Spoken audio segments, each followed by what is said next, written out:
Bien, on va s'intéresser à la science avec notre scientifique de la bande et on va faire la transition entre les Alpes et la mer. Voilà. On passe du flocon à l'étoile de mer aujourd'hui. J'adore cette transition, Eric. Qu'est-ce qu'elle a de si important pour être étudiée de très près par les scientifiques, Patrice ? Alors, qu'est-ce qu'elle a de si important ? Tout le monde connaît l'étoile de mer. Elle est comme l'oursin. Elle fait partie de la grande famille des échinodermes. Elle a une symétrie qu'on appelle radiale, c'est-à-dire il y a un centre, comme une roue, avec des rayons.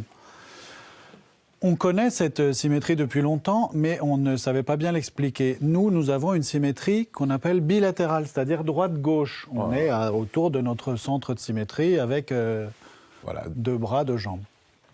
Le problème de cette étoile de mer, c'est qu'elle est sur la même branche de l'arbre du vivant que nous. Et donc, les scientifiques, depuis longtemps, savent qu'elle a une symétrie radiale, mais ne savent pas expliquer pourquoi cette étoile de mer a bifurqué sur l'arbre du vivant pour aller recréer une symétrie radiale. Ouais.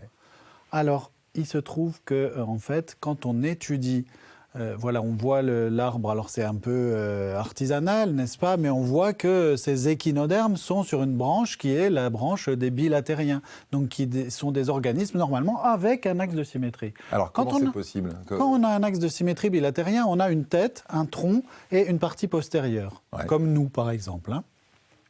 L'étoile de mer, quand elle est au stade larvaire, elle commence par être comme tous les autres animaux de cette branche, c'est-à-dire avec une tête, un tronc et une partie postérieure. Le problème, c'est que quand elle grandit, quand elle se développe, elle se ratatine et elle change de forme pour adopter cette symétrie particulière. On voit très bien que c'est radial.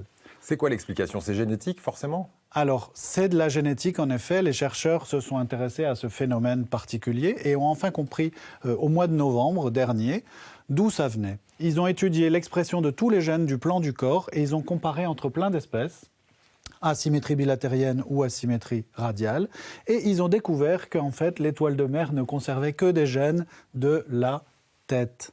Donc en fait, l'étoile de mer, c'est une grosse tête au fond du sable. L'étoile de mer est une grosse tête, n'est qu'une tête qui marche, qui rampe, elle n'a pas de bras du coup, elle rampe sur le sable au fond des océans, et alors, elle n'a conservé que la tête. Alors, quel est l'intérêt de l'étudier ?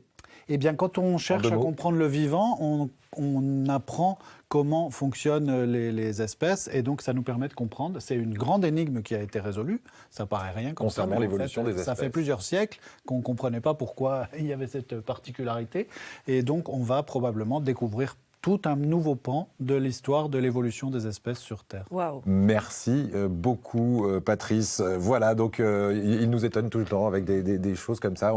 On n'imagine pas qu'une étoile de mer, c'est juste une tête, au final. Merci, Virginie. Merci beaucoup, Patrice. Virginie, on parle